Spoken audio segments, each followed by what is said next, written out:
On se retrouve dans cette nouvelle vidéo pour vous parler de Synology. Synology, c'est un fabricant connu et reconnu dans le monde du NAS, fabricant taïwanais qui est né en 2000, donc ça va faire maintenant 21 ans. Ça sert un petit peu à tout et ça sert un petit peu partout. C'est-à-dire que vous soyez particulier, professionnel, avec plus ou moins de besoins, vous pouvez y trouver une réponse dans les NAS Synology. Alors ça commence par exemple par des petits NAS comme celui-ci. Alors quand je dis petit, c'est pas totalement vrai. On va dire que c'est petit NAS dans le monde de l'entreprise parce que on a des NAS encore plus petits que celui-ci. Mais disons que voilà, dans le monde professionnel, c'est un NAS avec 2 baies, donc avec 2 emplacements disques. Et là, on peut dire que c'est quand même vraiment le minimum requis, étant donné que quand on est dans le monde de l'entreprise, il nous faut au moins un RAID, si possible donc un RAID 1, c'est-à-dire une copie en permanence d'un disque sur l'autre disque pour être tout simplement en sécurité. Dans cette vidéo, je vais vous parler évidemment des caractéristiques de ce NAS et puis nous allons monter ensemble bien les 2 disques que nous avons reçus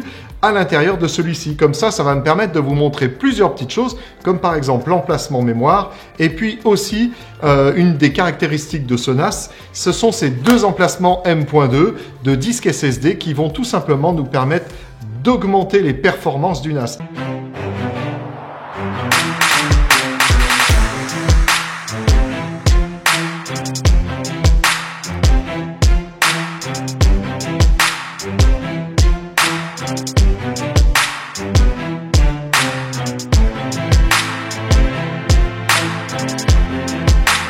Alors sans plus attendre, je vous propose de procéder à l'ouverture du premier carton et puis après on va se faire les 2 disques et puis alors là, vous allez voir, pour rassembler les 2 disques à l'intérieur ou plutôt pour les monter, c'est enfantin, il n'y a même pas besoin d'outils. C'est parti, vous allez le voir en même temps que moi, tout simplement au niveau de son contenu. Voilà. Alors, hop, on se croirait chez Dynabook, le carton s'ouvre sur le dessus. Alors déjà, ce que l'on peut voir, c'est que l'emballage est vraiment propre. Synology est quand même une marque qui est plutôt une très bonne marque, on va le dire. Donc c'est vrai que voilà, tout est propre chez Synology. Ça commence par le carton et puis même au niveau des applicatifs. Tiens, on vous avait fait une vidéo avec Samuel sur la Dropbox Machine. Je vous mets le lien juste là. Vous aurez la possibilité comme ça d'aller voir une des applications fétiches, j'allais dire, de Synology, mais aussi de Carpe Diem IT Services et Télécom. Il s'agit de Synology Drive. Voilà. Alors, Synology Drive, c'est une appli qui va vous permettre de synchroniser des fichiers entre le NAS et puis X postes. Alors, je dis bien des postes et je pourrais même dire des périphériques parce que dans les périphériques, vous avez aussi bien des PC, des Mac que des smartphones type Android ou type iOS, donc Apple. C'est effectivement une application qui est très utile car vous allez pouvoir synchroniser tous vos fichiers. Et ça, dans le monde de l'entreprise, c'est quand même plutôt pas mal. Alors, on va tout de suite enlever le NAS de sa feutrine. Hop. Alors, le NAS, le voilà. Donc là, vous avez déjà la marque Synology. C'est ajouré ici, ce que ça permet, une ventilation au niveau du ventilateur qui est donc derrière. Alors, ce qu'on peut voir ici, c'est que vous avez les 2 baies accessibles, on va dire sans couvercle. Il n'y a pas de bezel, comme cela s'appelle, pour aller protéger les accès disques. Tout simplement parce qu'il y a en fait un petit verrou, une petite serrure qui se fixe par l'avant. Alors, ça vous empêche, si vous n'avez pas cette petite clé, de l'ouvrir. Vous voyez, là, si j'appuie dessus, je ne peux pas ouvrir. Vous me direz, cette petite clé, elle n'a rien d'exceptionnel. Elle est un peu commune à tous les NAS. Mais voilà, c'est une première barrière. Sachez que c'est quand même plutôt pas mal parce que ce DS720+, a un petit frère qui est le DS220. Dans ce cas-là, on peut accéder très très facilement au NAS dans le sens où il n'y a pas de petit verrou comme cela. Vous avez juste une façade qui s'enlève et une fois que vous avez enlevé la façade, vous avez accès directement au NAS. Alors, avant de vous faire le tour du NAS, je vais finir l'intérieur du carton. Alors, qu'est-ce que l'on trouve? On trouve le guide d'installation rapide. Je vous dirais que je n'en ai jamais ouvert. Ça fait très très très longtemps qu'on travaille avec Synology. Mais finalement, on ne s'en est jamais servi. Il vous indique que vous allez pouvoir enlever tout simplement les disques par l'extérieur et puis comment monter les disques. Alors ça, c'est plutôt sympa. On le voit juste après. Qu'est-ce que l'on trouve également à l'intérieur?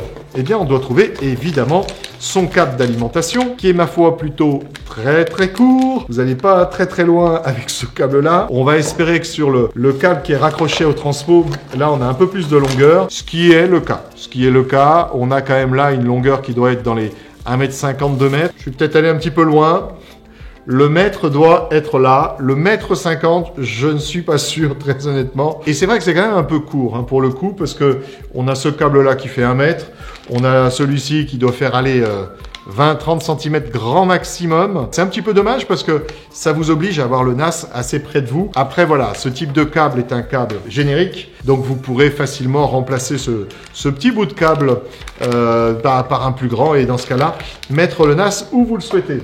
On poursuit le déballage et là je vois déjà tout de suite quelque chose de très intéressant et ma foi de très sympathique parce qu'il pourrait se contenter de n'en mettre qu'un, mais non, Synology nous met bien dans la boîte 2 câbles réseau, tout simplement parce que ce NAS a 2 ports réseau. Alors j'en parlerai un petit peu plus après, mais enfin voilà, sachez que on pourra vous brancher ce NAS chez vous, et bien tout simplement avec les 2 câbles réseau et faire des trucs plutôt sympas avec. Et enfin, on retrouve bien un petit sachet avec de la visserie qui va vous permettre tout simplement de visser certains types de disques. Alors sans plus attendre, ce que je vais faire, c'est que je vais enlever les disques justement de leur emballage pour pouvoir vous montrer dans quel cas on se sert de ces petites vis et il n'y a que dans ce cas-là parce que sinon il n'y en a tout simplement pas besoin. Ici, nous avons des disques, c'est des disques de 2 Tera. Dans les applications, on va trouver Synology Drive, je vous en ai parlé il y a quelques minutes, Synology Drive qui va nous permettre de mettre dans votre entreprise une synchronisation de fichiers entre tous vos périphériques, comme je vous l'ai déjà indiqué. Eh bien, vous avez aussi Synology Office. Synology Office, c'est quelque chose qu'on met de plus en plus chez nos clients. Pourquoi? Tout simplement parce que Synology Office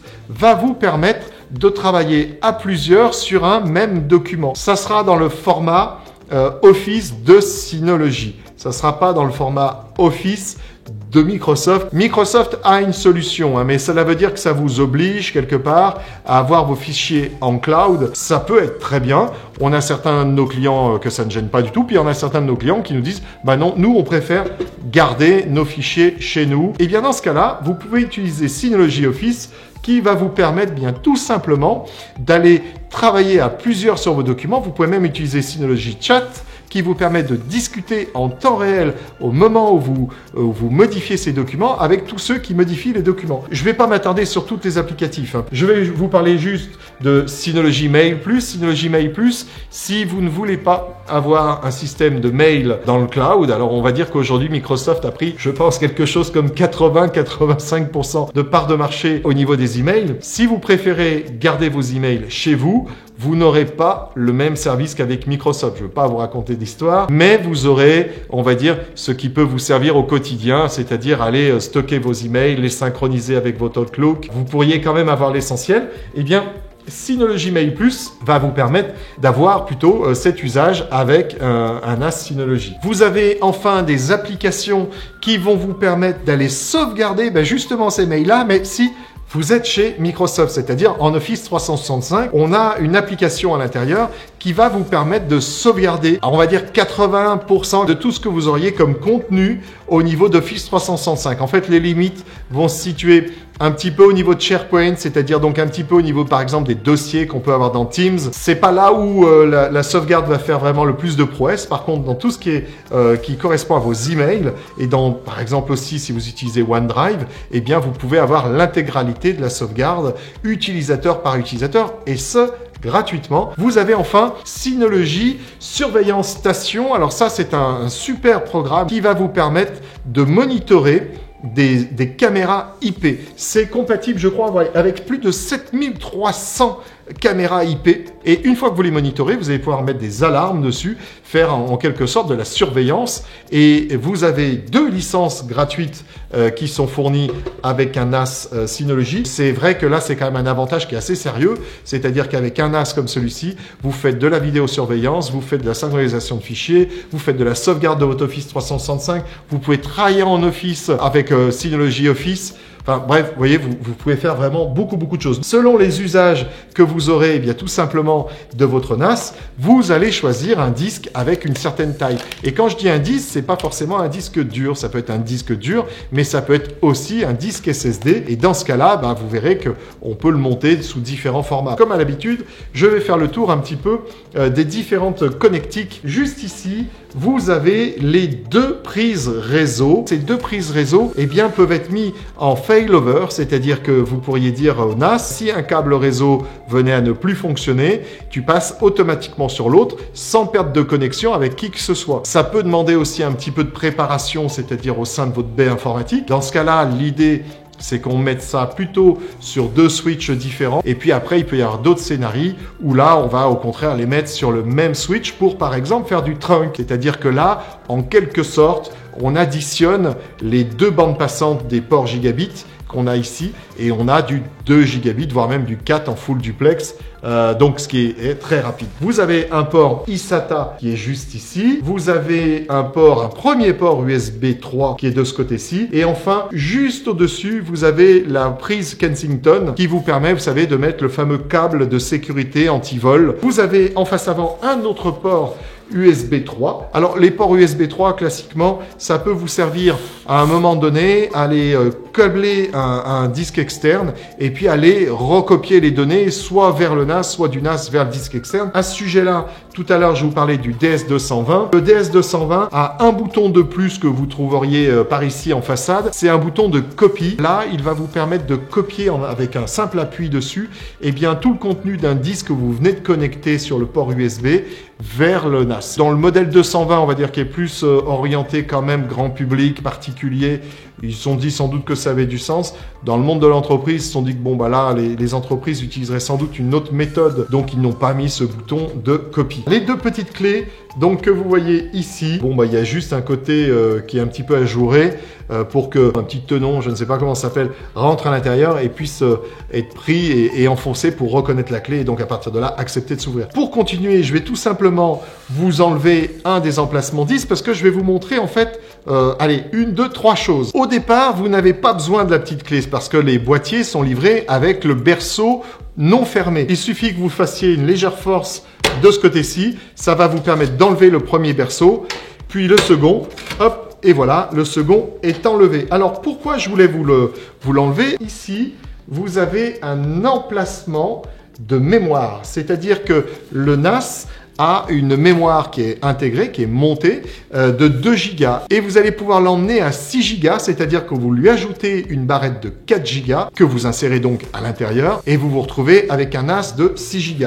Mais ce n'est pas terminé. Vous avez ici les 2 emplacements de disques M.2. Vous allez donc pouvoir loger les disques M.2 qui vont vous permettre d'améliorer d'une façon très importante eh bien, lecture au moment où vous accédez à vos fichiers ou au moment où vous écrivez tout simplement ces fichiers ou vous les mettez à jour plus exactement sur le stockage du NAS. Car au lieu d'aller lire dans les disques durs, en l'occurrence les disques durs c'est pas très rapide, vous pourriez y accéder directement à partir du cache que vous montez avec l'aide de ces 2 disques. Le système Synology va examiner les fichiers auxquels vous accédez couramment et va les stocker sur ces disques M.2 de façon à ce que vous ayez un accès beaucoup plus rapide à ces mêmes fichiers. Voilà. Alors là, en l'occurrence, je n'ai pas de disque M.2 à monter, donc je vais juste vous remettre les petits capots comme ceci. Alors vous voyez, hein, c'est sans vis. Synology, je pense qu'il serait bien quand même de mettre une vis. Je suis pas sûr que ça change grand-chose. Par contre, c'est vrai que ces disques-là, qu'ils soient accessibles. Alors je pense plus au vol qu'à la malveillance, que la malveillance va consister à vous le voler entièrement, mais c'est vrai que ça peut donner un petit peu des idées de se dire tiens j'ai juste le petit capot enlevé et puis je pars avec le disque. Ces disques-là peuvent coûter très cher hein, si vous mettez des disques d'une grande capacité. C'est vrai que c'est dommage qu'il n'y ait pas un système de au moins une petite clé comme ça, même si ça va pas forcément arrêter beaucoup, mais ça freine toujours un petit peu. Après, l'idéal étant d'avoir ce NAS-là dans une baie avec une serrure au niveau de la porte de la baie, de façon à vraiment mieux protéger que effectivement la petite clé qui est ici. On va tout simplement passer au montage du premier disque, et là vous allez voir que Synology a fait quand même les choses très bien, c'est-à-dire qu'en termes de vitesse pour monter ces disques, on peut difficilement faire plus. Vous avez juste cette petite languette à retirer. Clac. On retire l'autre. Voilà. Et vous logez le disque ainsi. Et bien voilà. Tac. C'est dedans. Donc là, il suffit que je reprenne la petite baguette. Je vais aller la loger à l'intérieur de l'emplacement prévu. Ça va venir me rentrer ces petits picots dans les trous qui sont normalement prévus pour y mettre des vis. Et vous allez ainsi avoir un disque parfaitement fixé. Voilà. Donc là, il est rentré. Et je vous rentre l'autre. Donc là, on a les petites baguettes qui sont bien enfoncées, hein, ça risque pas de sortir. Voilà, le disque dur ne peut plus sortir. Il est pris en fait par les 4 petites tiges en plastique là, qui sont venues rentrer à l'intérieur du disque et le disque ne peut plus sortir. Vous faites ainsi pour le deuxième et puis c'est terminé.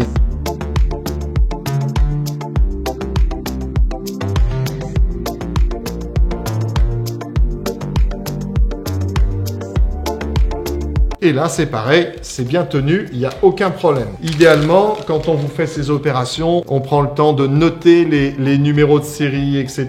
Parce que pour la maintenance, c'est des choses qui peuvent servir. Je vous le mets, hop, dans l'emplacement numéro 1 et dans l'emplacement numéro 2, celui-ci. Le NAS est prêt à travailler. Donc là-dessus, il va falloir y installer tout simplement le DSM, c'est-à-dire c'est le système d'exploitation de chez Synology. Et une fois que le DSM est installé, eh bien à nous de paramétrer. À l'intérieur, on va vous paramétrer toutes les applications dont je vous ai parlé. On va pouvoir vous paramétrer aussi un petit firewall. Alors c'est pas vraiment l'équivalent d'un firewall de matériel comme on peut trouver avec les firewalls Stormshield par exemple, mais ça fait quand même un premier niveau de défense qui, si vous êtes vraiment en mode économique et que vous ne pouvez pas acheter tout simplement un firewall réel, un vrai firewall matériel, bon, ça peut commencer à faire un petit peu le travail et puis après, il faudra penser à mettre quelque chose d'un peu plus sérieux. Et je vais vous passer maintenant juste 2-3 infos sur les caractéristiques matérielles, on va dire, de ce NAS-là. On a dedans un Intel Celeron J4125, c'est un petit processeur, mais par rapport, on va dire, à ce qu'on demande à ce NAS-là, c'est déjà quelque chose d'assez costaud. Il a 4 cœurs, donc vous voyez, c'est quand même quelque chose de plutôt pas mal. Il peut aller jusqu'à 2,7 GHz, donc là aussi c'est très bien. Ce NAS sait faire du chiffrement matériel, donc c'est-à-dire qu'on va pouvoir tout simplement chiffrer les données qui s'y trouvent avec une puce matérielle qui va y aider. Vous avez donc, comme je vous le disais tout à l'heure, 2 Go de RAM qu'on va pouvoir étendre par les 4 Go supplémentaires à 6 dans le petit emplacement que je vous ai montré. Vous avez des disques remplaçables à chaud. Alors, bon, là, il y a 2 disques, donc ça veut dire que déjà qu'en termes de RAID, vous ferez du RAID 0, du RAID 1 ou du JBOD, des choses comme ça. Bon, plus classiquement, du RAID 0 ou du RAID 1. Là, ça veut dire que si vous êtes en RAID 0, vous l'enlevez, il va se passer quelques bricoles derrière, vous allez avoir quelques soucis. Si c'est un RAID 1, vous pouvez enlever le disque, le remplacer, ça reste en fonctionnement et dans ce cas-là, vous ne perdez pas vos données, vous pouvez reconstruire votre RAID après avec le disque que vous venez de mettre. Vous avez les 2 ports USB, ça j'en ai parlé. Le port eSATA que je vous ai pas montré, c'est un NAS qui à vide fait 1,5 kg, donc ce qui est quand même bien lourd. Le DS220 dont je vous ai parlé plus tôt, il me semble qu'il fait 1,3 kg, donc il y a 200 grammes d'écart quand même entre les deux. Mais voilà, ce NAS-là fait 1,5 kg. Il a donc les 2 ports gigabit dont je vous ai également parlé. Il fait du Wake on LAN. Vous pouvez faire des marches ou des arrêts planifiés. Vous pouvez même faire de l'escalade avec parce qu'il sait fonctionner jusqu'à une hauteur de 5000 mètres. Donc voilà, vous êtes à peu près tranquille à peu près partout là où vous pourriez l'emmener avec vous. Vous avez aussi la possibilité de l'étendre jusqu'à 7 disques. Donc oui, je vous montre 7, enfin je vous dis 7 et je vous montre 5. Donc vous pouvez avoir le DX517 qui va vous permettre tout simplement d'ajouter des disques à son stockage. Il gérera néanmoins un volume maximum de 108 Tera, ce qui est quand même juste énorme. Et nativement, il peut prendre, à l'heure où je vous parle, 2 disques, me semble-t-il, de 16 Tera. Maximum. Ce que je vous ai peut-être pas dit, mais on vous l'avait dit dans l'autre vidéo, vous avez tout un tas d'apps qui peuvent venir s'installer sur votre smartphone. Donc, ça soit des apps pour gérer vos photos, pour gérer votre audio, pour gérer le DS Drive. Vous avez beaucoup d'apps qui peuvent s'installer, que ce soit dans le monde de l'Android ou d'iPhone. Et puis, vous avez tout un tas d'autres services dont je ne vous ai pas parlé. La sauvegarde aussi. Il sait gérer des sauvegardes au sein d'un réseau. Alors nous, vous savez que on préfère et de loin la sauvegarde BIMO. Donc, je vous recommande là aussi d'aller voir nos autres vidéos sur ces sauvegardes-là. Je vous mettrai le lien juste ici. Ça fait le boulot, on va dire. Mais avec BIMO, vous avez quand même quelque chose de nettement plus abouti, de nettement plus efficace et performant qu'avec un NAS qui, là, pour le coup, fait un petit peu tout. Vous avez un antivirus. C'est un antivirus un petit peu de base. Mais bon, néanmoins, là aussi, c'est pareil, ça fait un peu le travail minimum qui est de dire, vous avez un antivirus dedans qui va aller surveiller, eh bien, tout simplement les fichiers que vous y déposez. Vous pourriez d'ailleurs avoir un antivirus sur votre poste. Nous, en l'occurrence, on vous fera un jour une vidéo, on propose les antivirus McAfee parce que tout simplement, on les manage à distance à partir de nos serveurs EPO qui sont chez nous. On va manager ainsi les antivirus de nos clients. Bon, là, c'est un couple, on va dire antivirus sur vos postes et antivirus sur le NAS. Enfin, la garantie de ce modèle est de 3 ans. Sur un DS220, elle n'est que de 2 ans. Sur un 720+, elle est de 3 ans, tout simplement parce que ça correspond, j'imagine, en tout cas que Synology l'a fait pour ça, à un amortissement comptable dans une entreprise. C'est sur 3 ans que ça amortit le matériel informatique. Ils ont calé la garantie à ce niveau-là. Vous pourriez, ceci dit, acheter en option une extension de garantie pour ramener la garantie jusqu'à 5 ans. Donc là, à 5 ans, vous êtes tranquille. La durée de vie d'un matériel tel que celui-ci, on me pose souvent la question en entreprise. Très honnêtement, c'est très long. Nous avons des NAS qui sont encore en fonction, qui ont 7, 8, 9 ans. Donc franchement, je ne sais pas si vous changerez de NAS parce qu'il sera en panne. Vous changerez plus de NAS pour des questions de stockage ou des questions d'application ou de DSM, le système d'exploitation dont je vous parlais tout à l'heure, qui ne serait pas compatible avec votre vieux NAS. C'est plus les raisons pour lesquelles vous allez changer de NAS, parce que sinon, les NAS Synology sont, je ne veux pas dire qu'ils sont increvables, mais c'est quand même pas loin d'être ça. Si cette vidéo vous a plu, vous mettez un like. Si elle vous a vraiment, alors énormément plu, vous pouvez même la partager. Si ce n'est pas encore fait, vous pouvez vous abonner à la chaîne de Carpe Diem IT Services et Télécom. Au moment où je vous parle, nous sommes un tout petit peu plus de 600. Enfin, vous êtes un tout petit peu plus de 600. Je vous remercie infiniment. C'est vraiment quelque chose de très sympa de tout simplement d'animer une chaîne et puis de voir que ça intéresse de plus en plus de monde. Je pense qu'on fera une vidéo spéciale arrivée aux 1000, donc on a encore un petit peu de temps. Et puis, je vous dis à très bientôt pour un sujet de NAS, pour un sujet de sauvegarde, de sécurité, de logiciel. Nous verrons bien, mais quoi qu'il en soit, ça sera un sujet sur l'informatique. Je vous remercie d'avoir suivi celle-ci. Je vous dis à très bientôt et prenez soin de vous.